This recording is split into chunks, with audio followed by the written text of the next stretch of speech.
Solubility. Solubility का अगर proper definition बोला जाए तो it is the amount of solute which can be dissolve in a solvent. The maximum जितना आप डिजॉल्व कर सकते हैं। सोल्यूबिलिटी जो बहुत सारी चीज़ों पर डिपेंड करती है, बट प्रॉपर डिफाइंड अगर देखा जाए तो द अमाउंट ऑफ सोल्यूट और any particles that can be dissolve in any solvent, that is simply called as the solubility. अब अगर बात की जाए तो हमारे पास 3 तरीके के सॉल्यूशंस तैयार होते हैं। एक होते हैं अनसैचुरेटेड, एक होते हैं सैचुरेटेड और एक होते हैं सुपर सैचुरेटेड। ठीक है, तो अनसैचुरेटेड सॉल्यूशंस वो होते हैं जिनके अंदर सोल्यूट की क्वांटिटी बहुत कम होती है। आपको सपोज अज्यूम करो हमारे पास 3 कंटेनर्स हैं। ठीक है, कंटेनर 1, 2 एंड 3, और फर्स्ट कंटेनर में हम लोगों ने 5, सब में हम लोगों ने क्या डाला है, 100 ml पानी डाला हुआ है। ठीक है, 100 ml, 100 ml एंड 100 ml। ठीक है, सब में 100 ml वाटर डाल के रखा हुआ है। सपोज पहले वाले में हम लोगों ने सिर्फ और सिर्फ 5 ml शुगर डाला। ठीक है, 5 ml शुगर डाला हुआ है। दूसरे वाले में हम लोगों ने क्या डाला हुआ है, 100 ml वाटर है तो 100 ml हम क्या करते हैं, शुगर डालते हैं, 100 ml शुगर। और इसमें हम लोगों ने क्या किया, इसमें हम लोगों ने 250 ml शुगर डाला हुआ है। ठीक है, 250 ml, उसको मिलीग्राम भी अज्यूम कर लो, कोई मतलब ग्राम से अज्यूम कर लो, कोई दिक्कत नहीं है। सो हम लोगों ने ये सारी क्वांटिटीज डाल के रखी हुई है।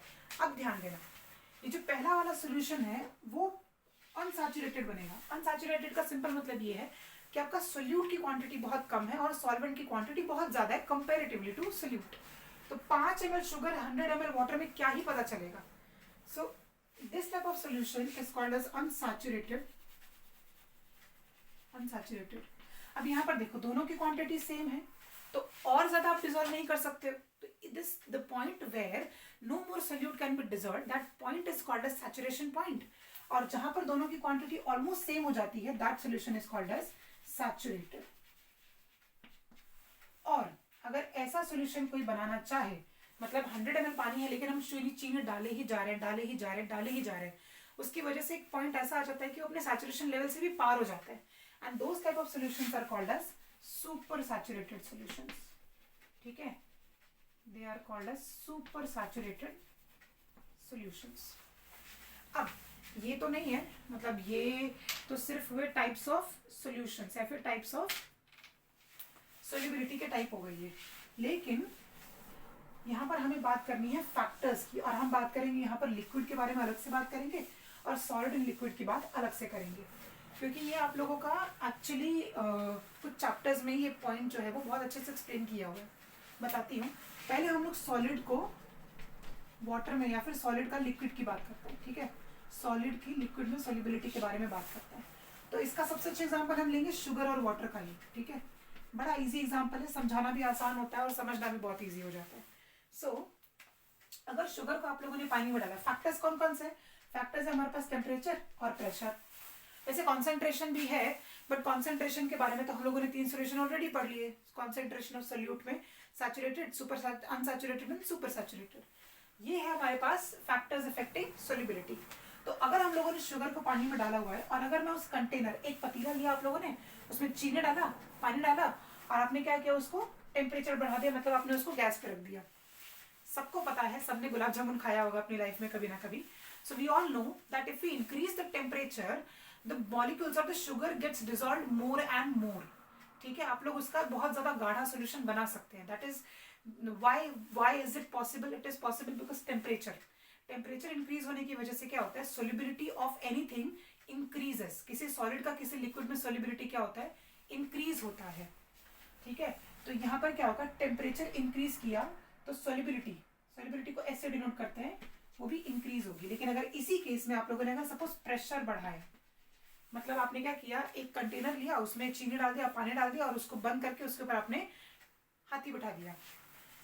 पॉसिबल नहीं है, बट चलो आपने कुछ ऐसा प्रेशर के लिए कोई चीज उसके ऊपर रख दी। I am very sure about this कि अगर आप उसको 1-2 घंटे के बाद आके देखेंगे तो आपको उसमें कोई सिग्निफिकेंट चेंज नहीं मिलेगा।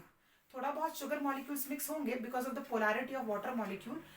लेकिन आप अगर ऐसा सोच रहे हो कि प्रेशर इंक्रीज होता है, टेम्परेचर इंक्रीज होगा तो प्रेशर भी इंक्रीज होगा, दोनों डायरेक्टली प्रोपोर्शनल है, लेकिन यहाँ पर वो चीज अप्लाई नहीं होगी।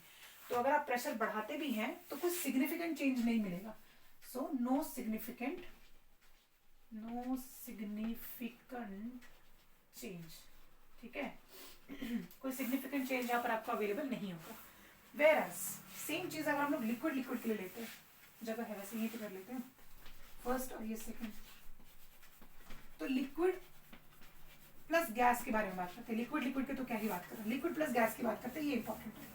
और यहाँ पर आप किसका एग्जाम्पल लोगे, कोक का एग्जाम्पल लोगे। अगर आप मतलब अगर नहीं पता होगा तो अभी जाके अपने घर में जो भी कोई बॉटल वगैरह होगी, कोक पेप्सी किसी चीज की भी अगर बॉटल होगी जो कि सॉफ्ट ड्रिंक या ड्रिंक्स के कैटेगरी में अगर बिलोंग करता है, तो वहां पर आप लेबल पे नोटिस करोगे तो वहां पर लिखा होता है कार्बोनेटेड वाटर।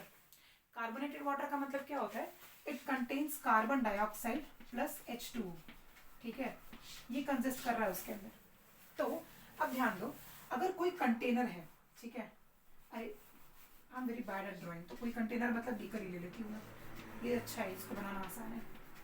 तो सपोज, अच्छा क्लोज सिस्टम थोड़ी है, इसके अंदर तो डालना है, सपोज ये बीकर, ठीक है, बीकर के अंदर अगर मुझे कार्बन डाइऑक्साइड डालना है तो क्या करूंगी मैं, कार्बन डाइऑक्साइड डालने के लिए कोई ना कोई कंडीशन तो लगेगी ना। तो अगर कार्बन डाइऑक्साइड इसके अंदर डालना है, अच्छा एलपीजी जो टीवी वगैरह में आता है, एलपीजी भरते हुए वो जो गोल गोल घूमता रहता है वो सिलेंडर, और कुछ प्रेशर गॉज से कुछ आता है, भरता है और वो चीज आगे चली जाती है। तो एलपीजी जब भरा जाता है तो उसको भी प्रेशर कंडीशंस के अंदर भरा जाता है। अब जब प्रेशर बढ़ाते हो किसी भी चीज का तो उसकी सोलिबिलिटी इंक्रीज होती है, लेकिन वो भी गैशियस सिस्टम में, ठीक है। आप अगर कोक मैन्युफैक्चरिंग के बारे में अगर थोड़ा भी पढ़ेंगे, वैसे जरूरत तो नहीं है, तो अगर कोई बॉटल होती है, अगर इसके अंदर हम लोगों को कोई गैशियस सब्सटेंस भरना होता है तो हमें क्या करना पड़ेगा, उसका प्रेशर अप्लाई करना पड़ेगा, तभी जाके वो लिक्विड के अंदर गैस जो है वो भर सकती है। सो अगर आप यहाँ पर प्रेशर इंक्रीज करोगे तो सोल्यूबिलिटी इंक्रीज होती है, ये डायरेक्टली प्रोपोर्शनल रिलेशनशिप है। लेकिन रुको, थोड़ा जगह चाहिए मुझे यहाँ पर।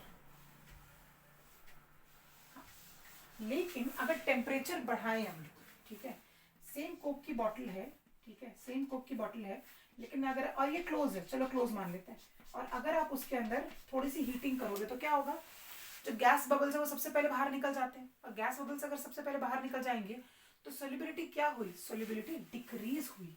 तो टेम्परेचर बढ़ाने से सोल्यूबिलिटी क्या होती है, डिक्रीज होती है। इसका सबसे अच्छा एग्जांपल ले सकते हो कि कोई भी सॉफ्ट ड्रिंक की जो बॉटल है, एक को फ्रिज में रखो और एक को क्या करो, अपने रूम में रखो। तो जो फ्रिज की बॉटल, जो भी आपके पास आपके रूम में बॉटल रहेगी, उसका टेस्ट धीरे धीरे डिग्रेड होगा, और जो फ्रिज में रहता है उसका टेस्ट एज इट इज बरकरार रहता है। उसका रीजन क्या हो सकता है, उसका रीजन ये होता है कि आपके रूम में जो बॉटल रखी हुई है उसका टेम्परेचर रूम टेम्परेचर पे है, जिसकी वजह से क्या हो रहा है, वो जो गैशियस बबल्स जो लिक्विड के अंदर थे उसको प्रेशर नहीं मिल पा रहा है कि वो लिक्विड के अंदर ही रहे, टेम्परेचर बढ़ रहा है, जिसकी वजह से गैसेस जो होते हैं वो क्या करते हैं, वो एस्केप होने शुरू हो जाते हैं, और एस्केप होने की वजह से उसका टेस्ट डिग्रेड होना शुरू हो जाता है। सो टेम्परेचर बढ़ाते ही सोल्यूबिलिटी क्या होती है, डिक्रीज होती है गैशियस सिस्टम के अंदर, ठीक है। सो इनका सबसे अच्छा एप्लीकेशन क्या हो सकता है, कोक मैन्युफैक्चरिंग में, बहुत सारे सॉफ्ट ड्रिंक तो इसी से बनते हैं, सारे ड्रॉप सॉफ्ट ड्रिंक मैन्युफैक्चरिंग में, देन एलपीजी सिलेंडर की फिलिंग में, जहां पर भी प्रेशर का एप्लीकेशन है ना, वहां पर सोल्यूबिलिटी फैक्टर का एप्लीकेशन अपने आप ही आ जाता है। अदर देन दैट, हाँ, सोल्यूबिलिटी का ना एक और बड़ा अच्छा फैक्टर है, वो बताती हूँ मैं,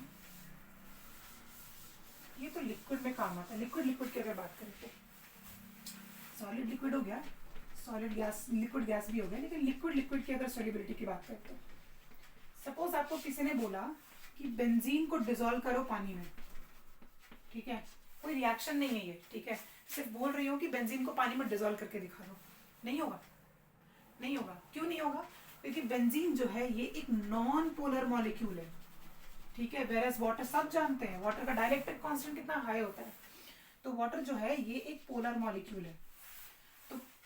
तो लिक्विड के केस में जब सॉल्युबिलिटी की बात होती है तो वहां पर रूल क्या अप्लाई होता है, लाइक डिसॉल्व्स लाइक, ये रूल नहीं भूलना है कभी भी, लाइक डिसॉल्व्स लाइक। तो पोलर में डिसॉल्व होगा, नॉन पोलर में डिसॉल्व होगा।